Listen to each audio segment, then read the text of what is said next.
আসসালামু আলাইকুম। আশা করি সবাই ভালো আছেন। আজকে আমরা আলোচনা করব আমাদের সিলেবাসের last topic structure of matter নিয়ে, এবং এটা হচ্ছে পার্ট 1। সো প্রথমে যেই কথাটা বলবো আর কি, যে what is the difference between atomic structure and crystal structure.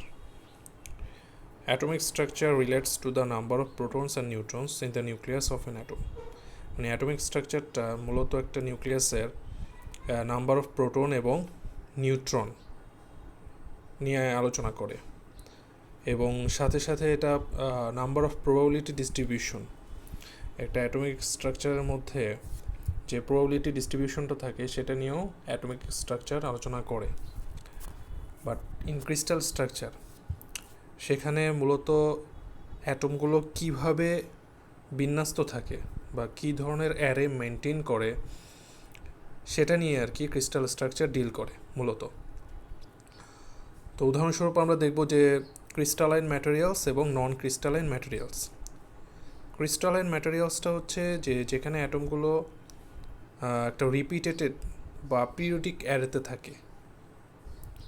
উদাহরণস্বরূপ দেখা যায় যে একটা ক্রিস্টালাইন সিলিকন ডাইঅক্সাইড, সো দেখা যাচ্ছে এখানে যে অ্যাটমগুলো একটা অ্যারে মেনটেন করে আছে। টাইপস অফ ক্রিস্টালাইন ম্যাটেরিয়ালস বলা যায় মেটালস, মিনি সিরামিক্স এবং পলিমার। সো সিরামিক, পলিমার বা যে কোনো মেটালের মধ্যে যে অ্যাটমগুলো থাকে, অ্যাটমগুলো তারা একটা পিরিয়ডিসিটি মেনটেন করেই থাকে। সো ক্রিস্টালাইন ম্যাটেরিয়ালের পর আসি হচ্ছে non crystalline materials. So non crystalline materials হচ্ছে যেখানে অ্যাটমের কোনো প্রকার আকার থাকে না বা নির্দিষ্ট কোনো আকার সেখানে পাওয়া যায় না, অ্যামরফাস। চিত্রে দেখা যাচ্ছে যে একটা নন ক্রিস্টালাইন সিলিকন ডাইঅক্সাইড এবং অ্যাটমগুলো র্যান্ডমলি আছে, তারা কোনো অ্যারেঞ্জমেন্টে নাই। সো এই ধরনের স্ট্রাকচারকে বলা হয় complex structure. So atoms have no periodic packing and occurs for complex structures rapid cooling. তো মূলত আজকের লেকচারে আমরা 3 ধরনের স্ট্রাকচার নিয়ে আলোচনা করব। একটা হচ্ছে simple cubic structure, body centred cubic structure এবং ফেস সেন্টার্ড কিউবিক স্ট্রাকচার। এবং 3 ধরনের স্ট্রাকচারের যে অ্যাটমিক প্যাকিং ফ্যাক্টরটা যেভাবে ফাইন্ড আউট করতে হয় সেই বিষয়ে আমরা আলোচনা করব। শুরুতেই বলি সিম্পল কিউবিক স্ট্রাকচারটা কি। সিম্পল কিউবিক স্ট্রাকচারটা হচ্ছে একদম নর্মাল একটা স্ট্রাকচার, কিউবিক স্ট্রাকচার, যেখানে আমার কোঅর্ডিনেশন নাম্বারটা থাকে হচ্ছে 6। তার মানে একটা অ্যাটমের মূলত সেন্টারের যে অ্যাটমটা থাকে সেই অ্যাটমের চারিদিকে ইন টোটাল 6টা অ্যাটম থাকে। এই 6টা অ্যাটমকে বলা হয় নিয়ারেস্ট নেইবার। চিত্রে দেখা যাচ্ছে কোঅর্ডিনেশন নাম্বার দেওয়া আছে হচ্ছে 6। তো সিম্পল কিউবিক স্ট্রাকচারের অ্যাটমিক প্যাকিং ফ্যাক্টর যদি আমরা নির্ণয় করতে যাই, তো আমাদেরকে যে ফর্মুলাটা ইউজ করতে হবে সেটা হচ্ছে volume of atoms in unit cell divided by volume of unit cell. So atomic packing ফ্যাক্টরটা কি? অ্যাটমিক প্যাকিং ফ্যাক্টরটা হচ্ছে যে একটা ইউনিট সেলের মধ্যে কতটুকু অ্যাটম বা কতগুলো অ্যাটম অকিউপাই করে থাকে, এটা হচ্ছে অ্যাটমিক প্যাকিং ফ্যাক্টর। তো নর্মালি সিম্পল কিউবিক স্ট্রাকচারের ক্ষেত্রে অ্যাটমিক প্যাকিং ফ্যাক্টরের মান হচ্ছে 0.52, এবং এটা নির্ণয় করা হয়েছে ঠিক উপরের ফর্মুলাটা দিয়ে, volume of unit cell divided by volume of atoms in unit cell divided by volume of unit cell. তো আমাদের মূলত এখানে 3টা প্যারামিটার লাগবে। একটা হচ্ছে atoms per unit cell into volume of atoms in unit cell divided by total ভলিউমটা।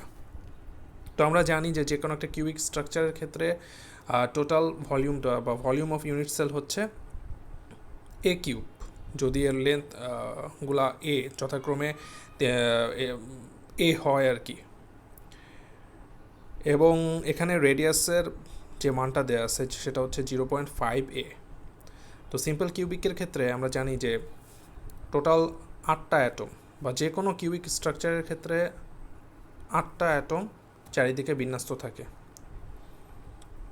So যদি আমরা জাস্ট একটা অ্যাটমকে বিবেচনা করি, তার মানে ওই 8টা অ্যাটমের 1/8 পার্টটাই হচ্ছে আমার অ্যাটম পার ইউনিট সেল। তো এখানে টোটাল কর্নারে আছে 8টা, তো 8-এর 1/8 হচ্ছে 1, so atom per unit cell হচ্ছে 1। এরপরে আসি volume of unit cell. Volume of unit cell হচ্ছে এ কিউব, যেহেতু আমার প্রত্যেকটা বাহু দৈর্ঘ্য হচ্ছে এ, এবং সবশেষে হচ্ছে volume of atoms in unit cell. তো ভলিউম অফ অ্যাটমটা হচ্ছে স্ফেরিক্যাল শেপের, তো যে কোনো স্ফেরিক্যাল শেপের ক্ষেত্রে আমরা ভলিউম নির্ণয় করতে পারি 4/3 পাই আর কিউব এই ফর্মুলা দ্বারা। সো আমরা বলতে পারি 1 × 4/3 পাই আর কিউব। এখানে আর এর মানটা দেয়া আছে, সিম্পল কিউবিকের ক্ষেত্রে আমার আর এর মানটা বের করতে হবে না, আর এর মানটা এখানে যে দেয়া আছে 0.5a। সো সবগুলো মান বসিয়ে দিলে আমাদের অ্যাটমিক প্যাকিং ফ্যাক্টরের মান আসবে 0.52। সিম্পল কিউবিক স্ট্রাকচারের পর আসি আমরা body centred cubic structure. So body সেন্টার্ডের ক্ষেত্রে ব্যাপারটা হচ্ছে যে এখানে আমার টোটাল অ্যাটম থাকবে 1টা 2টা 3টা 4টা 5টা 6টা 7টা 8টা, মানে 8 কর্নারে 8টা এবং সেন্টারে একটা, মানে সেন্টারে একটা অ্যাটম থাকবে। সো আমরা যখন এই অ্যাটম পার ইউনিট সেলটা ক্যালকুলেট করব, তখন আমাদের ক্যালকুলেট করতে হবে যে সেন্টারে কয়টা আছে আর কর্নারে কয়টা আছে, তার 1/8 অংশ। সো আমরা এখানে হিসাব করে দেখছি যে এখানে আমাদের অ্যাটম পার ইউনিট সেলের মান হচ্ছে 1 + 8 কর্নারে 8টা ইন্টু 1/8 অংশ, তার মানে 1 + 1 = 2। সো এইটার ক্ষেত্রে যখন আমরা অ্যাটমিক প্যাকিং ফ্যাক্টর বের করব, তখন আমাদেরকে একটু পিথাগোরিয়ান ফর্মুলাটাকে ইউজ করতে হবে, কারণ আমরা এখানে দেখতে পাচ্ছি যে এখানে বাহুগুলো দৈর্ঘ্য দেওয়া আছে এ, এখান থেকে এ দেয়া আছে, এবং আমরা পিথাগোরিয়ান ফর্মুলাকে যদি অ্যাপ্লাই করি এখানে, তাহলে আমরা ভলিউম পার ইউনিট অ্যাটমকে 4/3 পাই আর কিউব, এখানে রেডিয়াসের মানটা পাবো √3/a / 4 whole. So atomic packing ফ্যাক্টরের মান আসবে 2 × 4/3 পাই আর কিউবের মান, আর এর মান আসবে √3/4 × a whole cube divided by volume unit per unit cell. তো ভলিউম পার ইউনিট সেল বিসিসির ক্ষেত্রে বা এফসিসির ক্ষেত্রে সব কিছুর ক্ষেত্রে কিন্তু আমার সমান এ কিউব। সো অ্যাটমিক প্যাকিং ফ্যাক্টরের মান আসবে 0.68। এখানে একটা ম্যাথ করে দেওয়া আছে, show for the body centred cubic crystal structure that the unit cell edge length a and atomic radius are related through a = 4r divided by √3। তো এটা মূলত কিভাবে এই রেডিয়াসটাকে ক্যালকুলেট করা হয়েছে ইন টার্মস অফ এ, সে তার উপর ভিত্তি করে একটা ম্যাথ প্রবলেম। সো আমরা এখানে দেখতে পাচ্ছি যে আমাদের এই কিউবিক স্ট্রাকচারের ক্ষেত্রে আমার এখানে একটা ট্রায়াঙ্গুলার আছে। ট্রায়াঙ্গেলটা কি? এনওপি। আমরা যদি এনওপিকে একটা সমকোণী ত্রিভুজ হিসাব করি, সেক্ষেত্রে এনপিটা হচ্ছে অতিভুজ, এনওটা হচ্ছে ভূমি এবং ওপিটা হচ্ছে লম্ব। তো আমরা জানি পিথাগোরিয়ান ফর্মুলা অনুযায়ী NP square = NO square plus OP square. তো সেখান থেকে আমরা এনপি স্কোয়ারের মান বের করছি 2a স্কোয়ার। এখন আমরা যদি এন কিউপি এটাকে যদি আমরা আরেকটা সমকোণী ত্রিভুজ কল্পনা করি, সেক্ষেত্রে আমরা পিথাগোরাসের ফর্মুলা অ্যাপ্লাই করে পাই N Q square = Q P square plus N P square, but N Q = 4r, R being a atomic radius. আচ্ছা, এন কিউ কীভাবে 4r হলো? কারণ আমরা দেখতে পাচ্ছি যে এখানে অ্যাটমগুলো, আমার একটা অ্যাটমের রেডিয়াস হচ্ছে আর। সো আমার এন থেকে কিউ পর্যন্ত আমার এখানে অ্যাটম আছে 4টা, এখানে অ্যাটম আছে 4টা, বা অন্যভাবে হিসাব করলে এখানকার টোটাল অ্যাটমিক রেডিয়াস, আমার রেডিয়াসটা যদি একটা অ্যাটমের ক্ষেত্রে রেডিয়াসটা হচ্ছে 2r, বাট এন থেকে কিউ পর্যন্ত আমরা দেখতে পাচ্ছি যে অ্যাটমগুলো পুরোপুরিভাবে অকিউপাই করে নাই, শুধুমাত্র সেন্টারের অ্যাটমটাই অকিউপাই করে আছে। তো সেন্টারের অ্যাটমের রেডিয়াসটা হচ্ছে টোয়াইস আর, আর কর্নারে যে দুইটা আছে সেই দুইটা অ্যাটমের রেডিয়াস হচ্ছে যথাক্রমে আর এবং আর। তাহলে R plus twice R plus R equal to 4r। So সেখান থেকে A equal to 4r divided by √3। সবশেষে আমরা আসি হচ্ছে ফেস সেন্টার্ড কিউবিক স্ট্রাকচারের ক্ষেত্রে।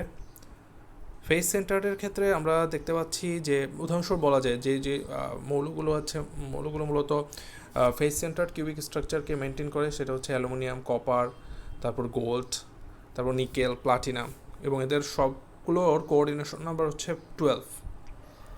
এবং এখানে আমরা দেখতে পাচ্ছি যে ফেসে আছে 6টা অ্যাটম এবং কর্নারে আছে হচ্ছে 8টা। এবং একটা জিনিস আমরা দেখতে পাচ্ছি সেটা হচ্ছে যে 6টা যে ফেসে যে 6টা আছে সেই 6টার মধ্যে সবগুলো কিন্তু হাফ হাফ করে আছে। সো এই যেহেতু হাফ অকিউপাই করে আছে, সো আমরা 6কে হাফ দিয়ে মাল্টিপ্লাই করব, প্লাস কর্নারে আছে হচ্ছে 8টা, এবং কর্নারে 8টার ক্ষেত্রে একই সিস্টেম, সিম্পল কিউবিকের ক্ষেত্রে যেরকম বিসিসির ক্ষেত্রে যেরকম তেমনি হচ্ছে 8 কর্নারে হচ্ছে 8টা, 8 into 1/8। So total 3 + 1 equal to 4 atom per unit cell. Atomic packing factor নির্ণয়ের ক্ষেত্রে আমরা ঠিক সেম ফর্মুলা অ্যাপ্লাই করব, পিথাগোরিয়ান ফর্মুলা অ্যাপ্লাই করে আমরা আর এর মান পাবো, এবং সবশেষে ইউনিট সেলের মান পাবো হচ্ছে 4। অ্যাটমিক প্যাকিং ফ্যাক্টর বের করতে হবে 4 into 4/3 pi volume per unit atom whole cube divided by a cube volume per unit cell. So আমাদের অ্যাটমিক প্যাকিং ফ্যাক্টরের মান আসবে 0.74 ফর এফসিসি ল্যাটিস স্ট্রাকচারের ক্ষেত্রে। তো মূলত এটাই ছিল আমাদের আজকের লেকচারের আলোচনা বিষয়। ধন্যবাদ সবাইকে।